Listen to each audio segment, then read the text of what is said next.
ભાભરમાં ચોરોએ તરખાટ મચાવ્યો છે। 6 જગ્યાએ તાળા તોડ્યા હતા। ભાભર શહેરમાં શિયાળાની કડકડતી ઠંડીમાં 3 મકાન, 2 દુકાન અને 1 મંદિર સહિત 6 જગ્યાએ ચોરો હાથફેરો કરી નાઇટ પેટ્રોલિંગ કરતા પોલીસ પર ઉઠ્યા છે સવાલો। ગત મંગળવારની રાત્રે ભાભર શહેરમાં વાવ રોડ ઉપર આવેલા અયોધ્યાનગર સોસાયટીમાં 3 મકાનોમાં અજાણ્યા તસ્કરોએ તાળા તોડી દાગીના તેમજ વાવ રોડ ઉપર બલ્ટી સ્કૂલની બાજુમાં આવેલ 2 પાર્લર તેમજ ગોગા મહારાજના મંદિરની દાનપેટીમાંથી રોકડ રકમની ચોરી કરી હતી। આ બાબતે સવારે ભોગ બનેલ મકાન, દુકાન અને માલિકોને જાણ થતાં જ ભાભર પોલીસને જાણ કરવામાં આવી હતી। પોલીસે ઘટનાસ્થળે દોડી આવી આજુબાજુના સીસીટીવી સહિત પગેરું મેળવવા તજવીજ હાથ ધરી હતી। ભાભર શહેરમાં 6 જગ્યાએ ચોરીઓ થતા નગરજનોમાં ફફડાટ ફેલાઈ જવા પામ્યો છે।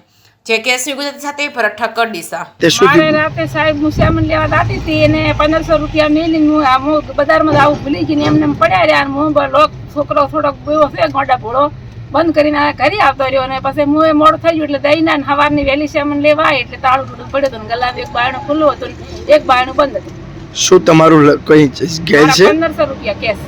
1500 રૂપિયા કેશ। બીજું કોઈ અન્ય? બીજું કશું નથી, ખોટું તો ના બોલાય। બીજે કોઈ જગ્યાએ બનાવ બન્યો છે આવો? ઈસા ભાઈ જોડે મારા બાજુવાળા છે એમને તૂટ્યું છે, એમને થોડું વધારે ખોવરાણું છે। હા, અને બીજે કોઈ? એક મારા ગોગા મહારાજનું મંદિર તૂટ્યું છે, એમાં કેટલા પૈસા હતા એ સાહેબ અમને ખબર નથી। શું નામ આપનું? શારદાબેન અજમલજી ઠાકોર, ગામ બલોદણ અને ભાભરમાં પિયર। ઓકે। વાવ રોડ ઉપર અમારું પાર્લર આવેલું છે, હમણાં નવું ચાલુ કરેલું છે આ 15 દિવસમાં। કે રાત્રે અમારું અહીંયા 8 વાગ્યા સુધી ચાલુ હતું। 8 વાગ્યા પછી અમે ઘરે જતા રહ્યા હતા। એની પછી કેટલા વાગે અમારું શટર અમે નકોશો તોડેલો છે અહીંથી। મારું એક મકાનના 2500 રૂપિયા ભાડું આવેલું અહીંયા પડ્યું હતું। રાતે મોડે ભાઈ આપી ગયા હતા અને 1500 રૂપિયાથી 1700 રૂપિયા જેવું કાઉન્ટર મારું કેશ હતું એ પણ લઈ ગયા છે।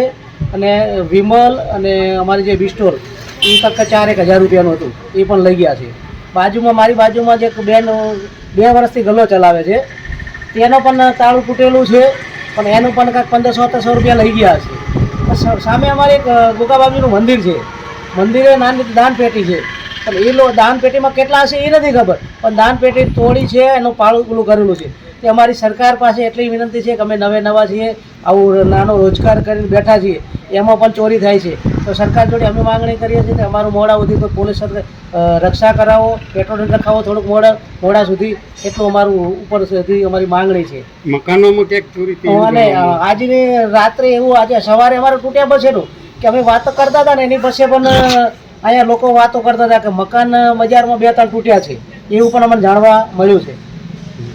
ભાભરમાં પોલીસનું પેટ્રોલિંગ કેવું છે? ભાભરમાં પેટ્રોલિંગ હું તો હમણાં 2-3 વર્ષથી સુરત હતો પણ આ અત્યારે મારે નવું તૂટ્યું ને બન્યું હોય તો નીજ કાંઈક એવું હોય તો કારણ બની શકે। પોલીસની જાણકારી? પોલીસની જાણકારી આજે સવારે ફોન કર્યો હતો મેં સવારે 7:30 ફોન કર્યો હતો ત્યારે પેટ્રોલમાં આવીને તપાસ કરી ગયા છે। શું કરે આગળ નામનો તો સાહેબ મને કાંઈ। તમારું નામ? મારું નામ ઈશ્વરભાઈ અમજીભાઈ ઠાકોર।